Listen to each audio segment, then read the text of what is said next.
گناہ کبیرہ میں سے 38ویں نمبر کا گناہ کبیرہ ہے علم حاصل کرنا اور پھر اسے چھپانا، علم حاصل کرنا اور پھر اسے چھپانا۔ اللہ تعالیٰ قرآن کریم میں یہودیوں کی مخالفت اور ان کے اوپر لعنت کے اسباب کو بیان کرتے ہیں۔ ان الذین یکتمون ما انزلنا من البینات، ایسے لوگ کہ جو ہماری نازل شدہ چیزوں کو چھپاتے ہیں، یعنی جن چیزوں کو بیان کرنا چاہیے ان چیزوں کو بیان نہیں کرتے، ایسے لوگوں کے متعلق فرمایا گیا اولئک یلعنہم اللہ، ان پر اللہ کی لعنت، ویلعنہم اللاعنون، اور ان پر لعنت کرنے والوں کی لعنت۔ مطلب ساری کائنات کے اندر انسان نہیں، جنات نہیں، بلکہ کائنات کی جتنی بھی چیزیں ہیں ان پر لعنت کرتی ہیں، اس لیے کہ اس انسان کو اللہ نے علم دیا۔ علم دینے کے بعد علم دینے کا مقصد کیا ہے؟ علم اللہ کی صفت ہے، علم اللہ کی صفت ہے، اللہ کی بڑی نعمت ہے۔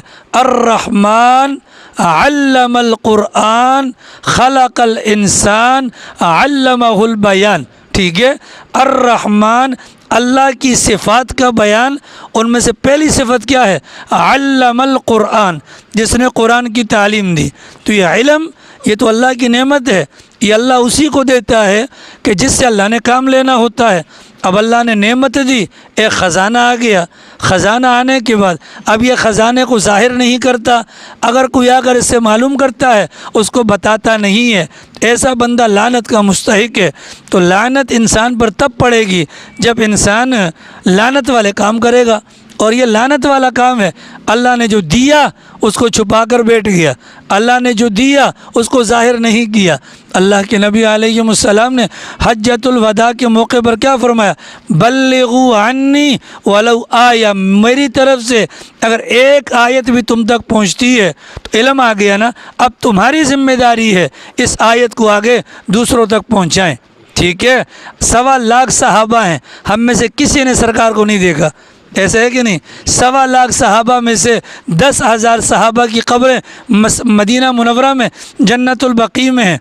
1,24,000 میں سے 10,000 نکالیں، 1,14,000 صحابہ کہاں گئے؟ وہ اس عمل سے ڈرتے تھے کہ بھئی اللہ نے علم دیا ہے، اس علم کو چھپانا نہیں ہے، اس علم کو پھیلانا ہے۔ لہٰذا آپ دیکھیں کہاں مدینہ، کہاں پاکستان، پوری دنیا کے اندر کوئی ایک ایسا خطہ موجود نہیں جہاں پر حضرات صحابہ کرام کی قبریں نہ ہوں۔ آج سے 1400 سال پہلے یہاں کاروبار کی غرض سے نہیں آئے تھے، وہ انسانوں کو تلاش کرنے کے لیے آئے تھے۔ اللہ نے علم دیا۔ اگر صحابہ کرام، حالانکہ وہ بخشائے تھے، رضی اللہ عنہم ورضوا عنہ کا پروانہ ان کو ملا ہوا تھا، اگر پیغمبر کی دنیا سے چلے جانے کے بعد اگر وہ سوچتے کہ مسجد حرام میں ایک نماز پر 1 لاکھ نمازوں کا ثواب ہے، میں یہاں سے نہیں نکلوں گا، اگر وہ سوچتے مسجد نبوی میں ایک نماز پر 50,000 کا ثواب ہے، میں نہیں نکلوں گا، تو پھر ہم تک دین کون پہنچاتا؟ ہمیں علم کیسے حاصل ہوتا؟ یہ ان لوگوں کے احسانات ہیں، لیکن ان کے دماغ کے اندر کیا بات تھی؟ یہ بات ان کے دماغ کے اندر تھی۔ اللہ نے جس کو علم دے دیا، یہ ایک امانت آ گئی، اللہ نے علم دے دیا، اس علم کو جو چھپائے گا وہ لعنت کا حقدار بن جائے گا۔ اس بنیاد پر فرمایا گیا انما یخشی اللہ من عبادہ العلماء، اللہ سے سب سے زیادہ ڈرنے والے علماء ہوتے ہیں، کیونکہ جس انسان کو علم آئے گا تو خوف آئے گا، اب وہ چین سے نہیں بیٹھے گا جب تک اس علمی بات کو، اس نیکی کی بات کو دوسروں تک نہ پہنچا دے۔ چنانچہ رسول اکرم صلی اللہ علیہ وسلم کا فرمان ہے جس نے علم حاصل کیا مال و متاع سمیٹنے کے لیے، دنیاوی مفادات کی خاطر اس نے علم دین کو حاصل کیا، ایسے بندے پر جنت حرام ہے۔ اور فرمایا جس کو دین کی کسی بات کا علم ہو اور اس سے پوچھا جائے اور وہ نہ بتائے، ایسے بندے کو آگ کی لگام پہنائی جائے گی۔ یہ اتنا بڑا گناہ ہے۔ اب اس زاویے سے اگر دیکھا جائے تو بہت ساری باتوں کا ہمیں علم ہے۔ دیکھیے شریعت نے علم کے متعلق فرمایا علم حاصل کرو، یہ کہا، علم کے فضائل کو بیان کیا یہ کہا، لیکن کہیں پر آپ کو یہ نہیں ملے گا کہ عالم یعنی مکمل علم حاصل کرنے کے لیے شریعت نے کوئی حد بندی کی ہو، اتنی کتابیں پڑھ لو عالم بن جاؤ گے۔ یہ جو موجودہ مدارس کا نظام ہے یہ ایک طریقہ کار ہے دینی تعلیمات کے اندر ان کو سمجھنے کے لیے لوگوں کو 8 سال 12 سال 16 سال مدارس میں رکھا جاتا ہے اور اس کے بعد ان کو ڈگری دی جاتی ہے۔ کس بات کی ڈگری؟ اب یہ عالم ہو گیا۔ عالم کا مطلب کیا ہے؟ اب اس کو یہ طریقہ آ گیا کہ رسول اللہ کے فرامین کو دیکھ کر قرآن کریم کے اندر اللہ کے احکامات کو پہچان کر اب یہ ان کی تبلیغ کر سکتا ہے۔ یہ مطلب نہیں ہے اس کو ٹوٹل علم آ گیا۔ آ رہی سمجھ میں؟ تو مقصد کیا ہے؟ مدارس کے اندر علم حاصل کرنے کا طریقہ آ گیا۔ بہت ساری چیزوں کا آپ کو بھی علم ہے۔ اب جن چیزوں کا آپ کو علم ہے، مثال کے طور پر ایک بات کا علم ہے، 1% آپ عالم بن گئے، اس 1% کا علم آپ کو آ گیا اور آپ کو معلوم ہے کہ یار یہ اللہ کا حکم ہے اور ایسے ہے اور آپ نے نہیں کیا تو لعنت آپ پر بھی آئے گی، صرف عالم دین پر نہیں آئے گی۔ آپ کو معلوم ہے کہ یہ کام نیکی کا ہے اور آپ نے نہیں بتایا، آپ سے بندے نے پوچھا بھی آپ نے چھپایا، تو صرف عالم کی منہ پر زبان پر اپنا اس کی جو ہے نا منہ کے اندر آگ کی لگام نہیں ہوگی، بلکہ ہر اس بندے پر ہوگی جسے علم ہے لیکن وہ بتلاتا نہیں ہے۔ اب یہاں قاری عطا اللہ صاحب سے لے کر اعجاز رسول تک کوئی ایسا مائی کا لال ہے کہ جو قسم کھا کر بتلائے کہ مجھے دین کا کوئی حکم پتہ نہیں ہے؟ کوئی ہے ایسا؟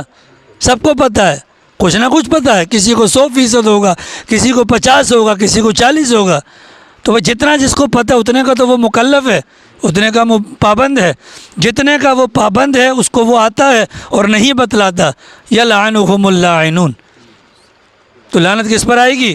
کہ جس کو معلوم ہو اور وہ نہ بتلائے، معلوم ہو اور وہ نہ بتلائے۔ ہمارے بچے دکان پر ہیں، ہمارے بچے دکان پر، ہمیں معلوم ہے کہ وہ دکان پر ہیں، ہمیں معلوم ہے کہ نماز قضا کرنا، نماز کو وقت سے ٹال دینا، نماز نہ پڑھنا یہ کتنا بڑا گناہ ہے، لیکن ہم بچے کو نہیں بتاتے۔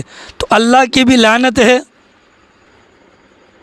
فرشتوں کی بھی لعنت ہے، انسانوں کی بھی لعنت ہے، اللہ کی ساری مخلوقات۔ تبلیغی حضرات کیا کہتے ہیں؟ کم و بیش 18,000 مخلوقات ہیں۔ تو تصور کریں اگر ہر ایک مخلوق ایک ایک ہاتھ سے لعنت دیں، 18,000 لعنتیں ہو جائیں گی۔ یہ تو ایک جینون وہ ہے۔ پھر انسانوں میں سے 7 ارب کی آبادی ہے، 7 ارب میں سے 2.25 ارب مسلمان ہیں، تو 2.25 ارب اگر کسی بندے کو لعنتیں دیں تو کہاں کہانی پہنچتی ہے؟ جنات ہم سے زیادہ ہیں، فرشتے کتنے ہیں؟ صرف انسان کے جسم کے اندر اگر دیکھا جائے یہ منہ سے ہونٹوں سے لے کر حلق تک 22 فرشتے ہیں، وہ بھی لعنت دے رہے ہیں، کرامن کاتبین لعنت دے رہے ہیں، ہر جوڑ پر فرشتہ وہ لعنت دے رہا ہے۔ ہاں، پیغمبر علیہ السلام نے فرمایا فرشتوں کی تعداد کے بارے میں اللہ جانتا ہے، اتنا فرمایا کہ نیچے کعبہ ہے، اسی کی سیدھ میں اوپر بیت المعمور ہے، وہاں پر فرشتے طواف کرتے ہیں، روزانہ 70,000 فرشتے طواف کرتے ہیں، اور جو فرشتہ ایک مرتبہ طواف کر لے قیامت تک اس کا دوبارہ نمبر نہیں آتا۔ کتنے ہوں گے بولو؟